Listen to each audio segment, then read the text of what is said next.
na mboka oyo depuis des années bato bazali koya awa bazana eloko te na poche soki bakei bakomi ba milliardaire biso tozotikala kaka bapauvre.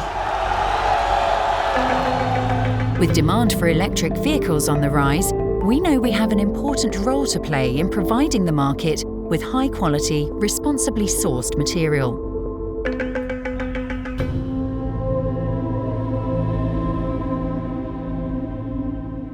Tuliishi kulima maji yetu, bivuko vyetu, vitu vyetu, masomo yetu ile tulikuwa nasomesha watoto, biko natufundisha watoto mudeni, hospitali, maternite yetu, soko yetu, kiwanja kia kabumbu yetu kile kenyewe watoto walikuwa nafanya nini nachezea, makanisa haina hako.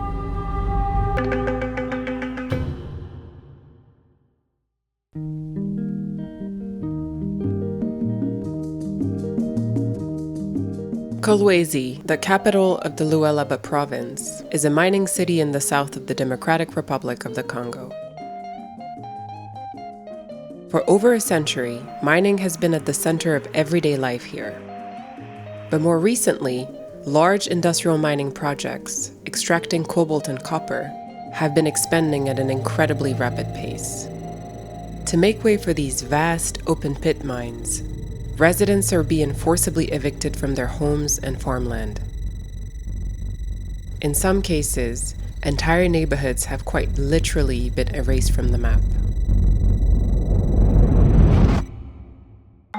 This dramatic expansion is, for the most part, being driven by the growing global demand for minerals that are essential to our transition away from fossil fuels and our ability to tackle the increasing severity of the climate crisis.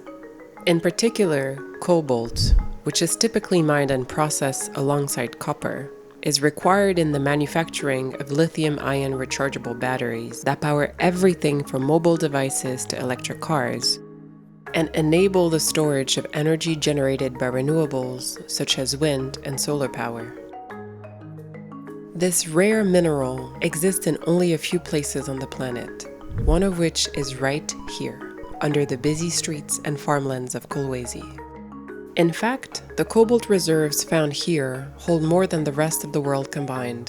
So if you're watching this video on a phone, tablet, or laptop, there's a good chance it was made using cobalt mined in this region.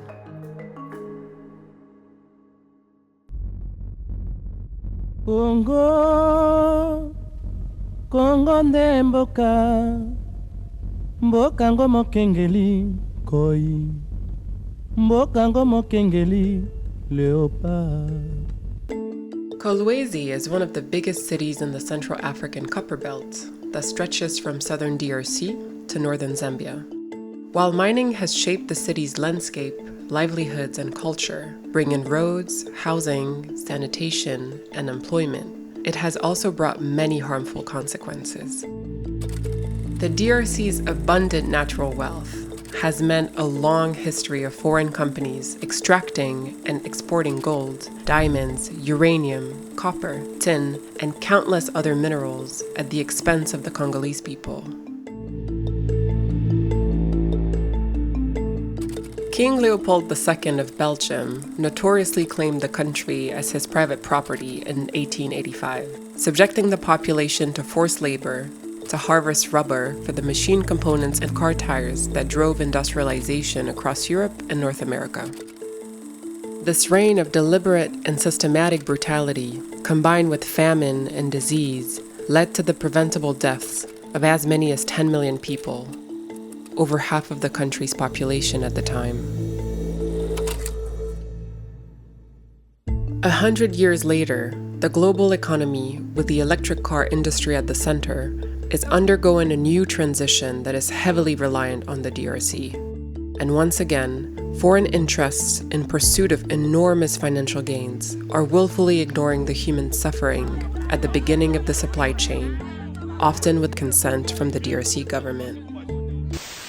In 2016, Amnesty International and AfroWatch documented how thousands of children, some as young as 8, were working in so-called artisanal mines, dug by informal workers with only basic hand tools. In these hazardous conditions, many were losing their lives to supply the cobalt that would eventually be sold to global tech brands and car manufacturers. Today, human rights violations in the artisanal mining sector have become the subject of much international attention, fueling debates about the viability of transitioning to renewable energy. For residents, the future security of their homes, communities, and livelihoods is a growing concern that has so far been ignored.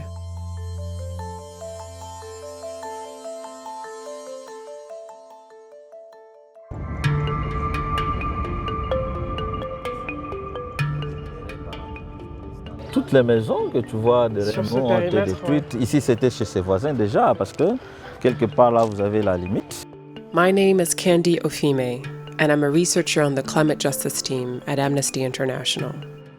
In 2022, alongside the Initiative for Good Governance and Human Rights, a Kolwezi-based NGO, I met with families affected by the expansion of 4 industrial mining projects. Using satellite imagery, drone footage, and 3D modeling, we have been able to analyze the adverse impacts of the expanding open pit mines. While interviews with the dozens of families evicted from their homes and farmlands tell the human story. C'est la maison que j'ai habitée depuis 1994. Wow. We spoke to Edmond Moussons while walking through the rubble of the house that he had owned since 1994, but had been forced to dismantle after it was scheduled to be demolished by Comus, the operator of the advancing open pit mine at the end of his street. Nos attentes étaient qu'on puisse mieux nous payer. Parce que selon la loi, elle dit ceci, si vous délocalisez quelqu'un, il doit habiter dans un milieu plus meilleur que là où il était. Mais malheureusement, c'est pratiquement le contraire. Mr. Mousson's attempts to obtain acceptable compensation failed, and the next time we went to see him, he was in the process of moving the remnants of his house, brick by brick, to the outskirts of Kolwezi, where he has started to rebuild.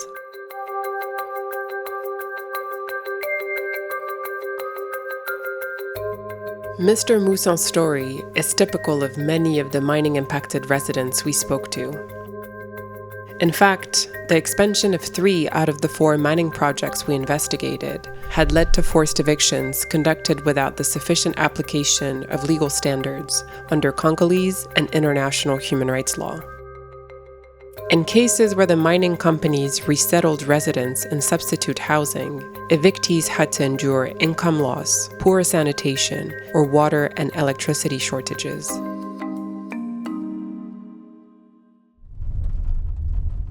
Il y avait des maisons ici, il y a des familles qui vivaient ici.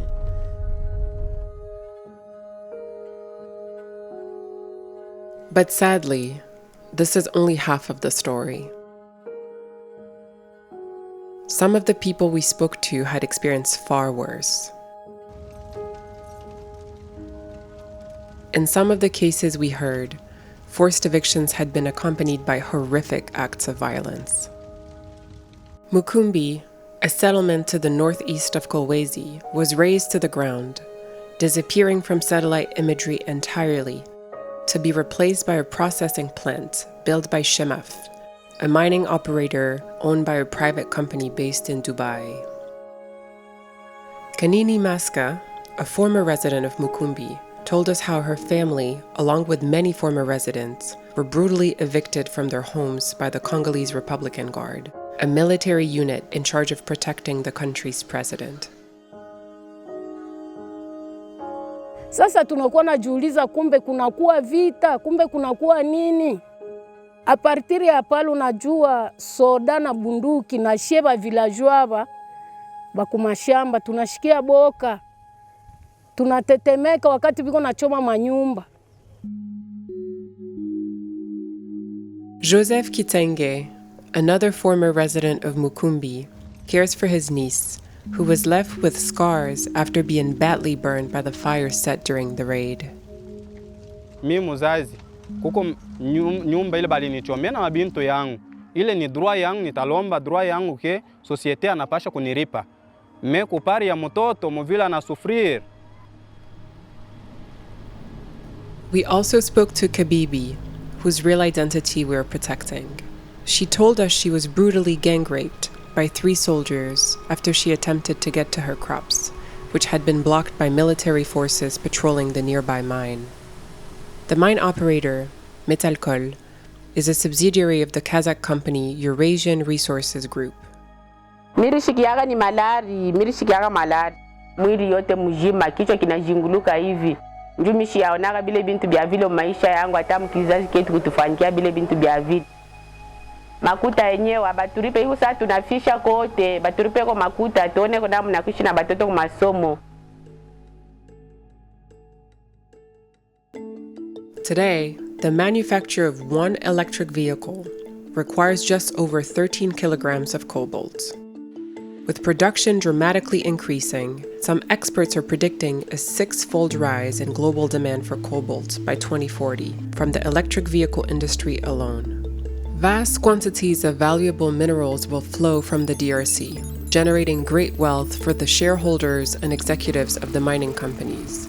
Meanwhile, residents' brave attempts to fight back and demand adequate compensation have, for the most part, been ignored. Without a change of direction, forced evictions will no doubt continue. The mining projects we investigated are run by large, multinational, foreign-owned companies, with the Congolese government as a minority shareholder in both Comus and Kamoa. Engaging with our community and managing our environmental impact forms a core part of how we operate. The promotional videos produced by the mining companies show they are keen to present an image of their activities in the DRC as ethical and sustainable, but they only tell one side of the story.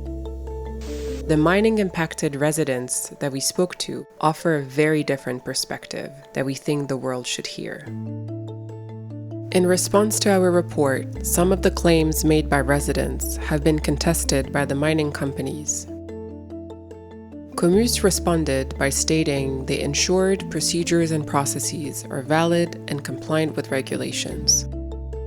Shemaf rejects any allegation that the company has been involved in the destruction of a village called Mukumbi. ERG said they seek to avoid involuntary resettlements and constructively engage with local communities in line with relevant laws. And Kamoa claimed that at the time of the resettlement of Muvunda, their relocation standards were benchmarked to international best practices as defined in our entitlement framework, which is precisely what we executed. But regardless of how they explain their role, it is clear that the Congolese authorities and the mining operators did not do enough to protect the rights of residents who were forced from their homes and farmlands.